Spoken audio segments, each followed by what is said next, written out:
The Cactus. The most notable thing about time is that it is so purely relative. A large amount of reminiscence is, by common consent, conceded to the drowning man, and it is not past belief that one may review an entire courtship while removing one's gloves. That is what Trysdale was doing, standing by a table in his bachelor apartments. On the table stood a singular-looking green plant in a red earthen jar. The plant was one of the species of cacti, and was provided with long, tentacular leaves that perpetually swayed with the slightest breeze, with a peculiar beckoning motion. Trysdale's friend, the brother of the bride, stood at a sideboard complaining about being allowed to drink alone. Both men were in evening dress. White favors, like stars upon their coats, shone through the gloom of the apartment. As he slowly unbuttoned his gloves, there passed through Trysdale's mind a swift, scarifying retrospect of the last few hours. It seemed that in his nostrils was still the scent of the flowers that had been banked in odorous masses about the church, and in his ears the low-pitched hum of 1,000 well-bred voices, the rustle of crisp garments, and, most insistently recurring, the drawling words of the minister, irrevocably binding her to another. From this last hopeless point of view he still strove, as if it had become a habit of his mind, to reach some conjecture as to why and how he had lost her. Shaken rudely by the uncompromising fact, he had suddenly found himself confronted by a thing he had never before faced, his own innermost, unmitigated, and unbedecked self. He saw all the garbs of pretense and egoism that he had worn, now turned to rags of folly. He shuddered at the thought that to others, before now, the garments of his soul must have appeared sorry and threadbare. Vanity and conceit, these were the joints in his armor. And how free from either she had always been. But why? As she had slowly moved up the aisle toward the altar, he had felt an unworthy, sullen exultation that had served to support him. He had told himself that her paleness was from thoughts of another than the man to whom she was about to give herself. But even that poor consolation had been wrenched from him, for when he saw that swift, limpid, upward look that she gave the man when he took her hand, he knew himself to be forgotten. Once that same look had been raised to him, and he had gauged its meaning. Indeed, his conceit had crumbled. Its last prop was gone. Why had it ended thus? There had been no quarrel between them, nothing. For the 1,000th time he re-marshaled in his mind the events of those last few days, before the tide had so suddenly turned. She had always insisted upon placing him upon a pedestal, and he had accepted her homage with royal grandeur. It had been a very sweet incense that she had burned before him, so modest, he told himself, so childlike and worshipful, and, he would have once sworn, so sincere. She had invested him with an almost supernatural number of high attributes and excellencies and talents, and he had absorbed the oblation as a desert drinks the rain that can coax from it no promise of blossom or fruit.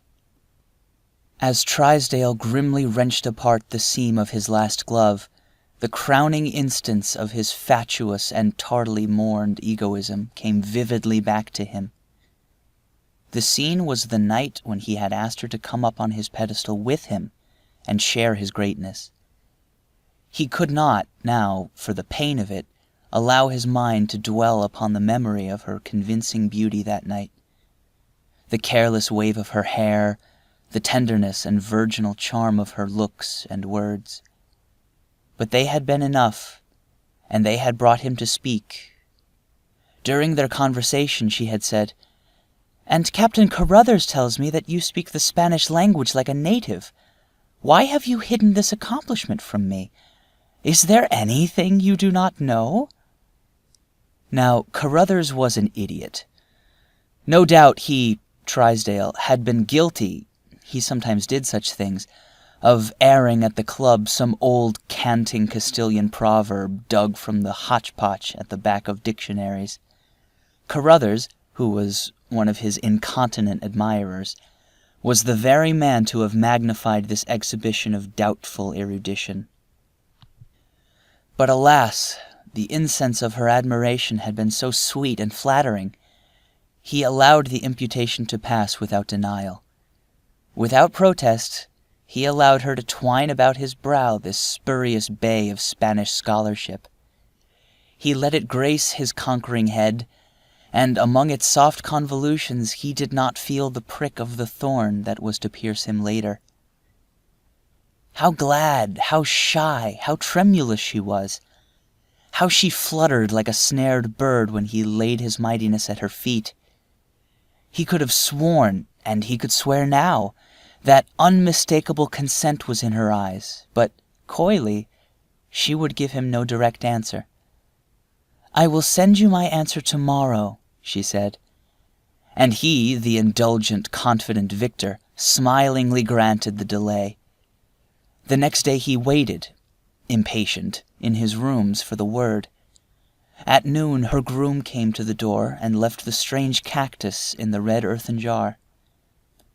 There was no note, no message, merely a tag upon the plant bearing a barbarous foreign or botanical name. He waited until night, but her answer did not come. His large pride and hurt vanity kept him from seeking her. 2 evenings later they met at a dinner. Their greetings were conventional, but she looked at him, breathless, wondering, eager.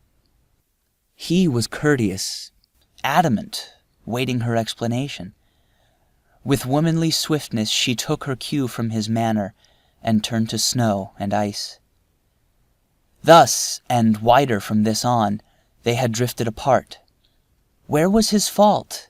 Who had been to blame? Humbled now, he sought the answer amid the ruins of his self-conceit. If... The voice of the other man in the room, querulously intruding upon his thoughts, aroused him. "I say, Trysdale, what the deuce is the matter with you? You look unhappy as if you yourself had been married, instead of having acted merely as an accomplice. Look at me, another accessory. Come 2,000 miles on a garlicky, cockroachy banana steamer, all the way from South America, to connive at the sacrifice. Please to observe how lightly my guilt rests upon my shoulders. Only little sister I had, too, and now she's gone. Come now, take something to ease your conscience." "I don't drink just now, thanks," said Trysdale. "Your brandy," resumed the other, coming over and joining him, "is abominable. Run down to see me sometime at Punta Redonda and try some of our stuff that old Garcia smuggles in. It's worth the trip." "Hello, here's an old acquaintance. Wherever did you rake up this cactus, Trysdale?" "A present," said Trysdale, "from a friend. Know the species?" "Very well. It's a tropical concern. See hundreds of 'em around Punta every day. Here's the name on this tag tied to it. Know any Spanish, Trysdale?" "No," said Trysdale, with the bitter wraith of a smile. "Is it Spanish?" "Yes, the natives imagine the leaves are reaching out and beckoning to you. They call it by this name, Ventomarme. Name means in English, come and take me."